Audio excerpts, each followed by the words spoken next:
राजस्थान के जैसलमेर के बिल्कुल नजदीक में है और गांव की बड़ी ही कहानी रोचक है।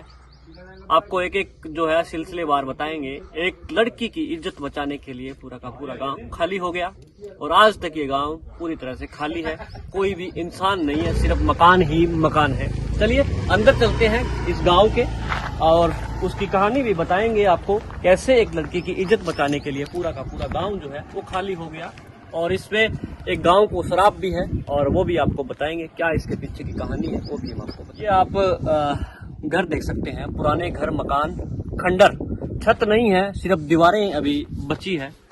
और यहाँ कभी परिवार रहा करते थे, लोग रहा करते थे, बच्चों की किलकारियां थी और रोजमर्रा की जिंदगी थी। लेकिन ये वीरान कैसे हुआ, इसकी कहानी भी हम आगे चलकर आपको बताएंगे। जी हाँ, हम आपको कुलधरा के वो खंडहर मकान दिखा रहे हैं पुराने, जहाँ कभी लोग रहा करते थे।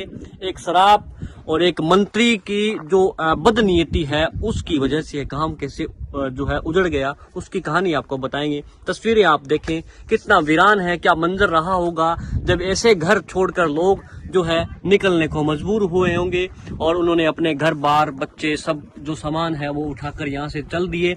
लेकिन ये पुराने हैं। थोड़ा उधर कैमरा घुमाएंगे तो आपको दिखेगा कुछ अभी यहाँ कलाकारी जो है, नई कलाकारी की गई है, वो तो बाद का विषय है। लेकिन उससे पहले हम आपको जो है कुलधरा के जो है जो खंडर मकान है वो दिखा रहे हैं। किस तरह से यहाँ पर परिवार रहते थे, जैसे हम आम आजकल शहरों में या गाँव में रहते हैं, वैसे ही यहाँ पर लोग रहते होंगे, बच्चों की किलकारियां होंगी और हंसते खेलते परिवार होंगे।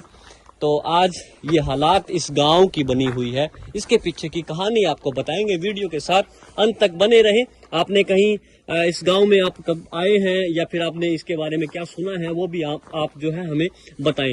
इसके पीछे कई तरह की लोक कथाएं हैं, भूतों की कहानियां भी जोड़ी जाती है, उसके बारे में भी बताएंगे। क्या इस गाँव में वाकई में भूत है या नहीं है, इसके बारे में भी आपको जो है वो भी बताएंगे।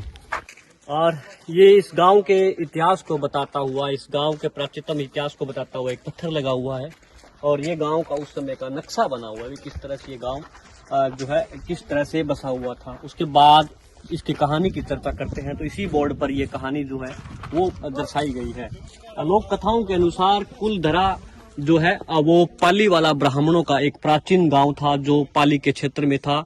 उन्होंने कुलधरा के चारों ओर 84 गाँवों का निर्माण किया तथापि जैसलमेर राज्य के एक शक्तिशाली मंत्री सलीम सिंह के उत्पीड़न और भूकंप और सूखा जैसे कारणों की वजह से उन्हें रातों रात गांव को छोड़ना पड़ा और 19वीं शताब्दी के शुरुआती दिनों में गांव जो है वो वीरान हो गया। और ये जो आप एक मंत्री का नाम आपने यहाँ पर सुना, जो मंत्री सलीम सिंह था, उस मंत्री की वजह से यह गांव खाली हुआ, ऐसा बताया जाता है। बताया जाता है कि गांव की मुखिया की जो लड़की थी, जो बेटी थी, उस पर जो है उस मंत्री की बुरी नजर थी और उस बेटी को बचाने के लिए पूरा का पूरा गांव जो है वो रातों रात यहाँ से अपना घर बार छोड़कर जो है वो चले गए, क्योंकि वो उस मंत्री की उस बेटी पर जो है बुरी नजर थी और उससे वो शादी करना चाहता था, अपने साथ लेके जाना चाहता था। इस वजह से उस बेटी को बचाने के लिए, क्योंकि वो मंत्री बड़ा ही क्रूर था और बदनीयत थी उसकी, तो उस वजह से पूरा का पूरा गांव उस बेटी को बचाने के लिए खाली हो गया। कहाँ गए, कहाँ रहे, ये अभी तक कुछ नहीं कह सकते। लेकिन 19वीं शताब्दी के बाद ये गांव जो है वो पूरी तरह से खाली हो गया। आप साथ के साथ तस्वीरें भी देख रहे हैं किस तरह से खंडर जो है ये मकान बना हुआ है।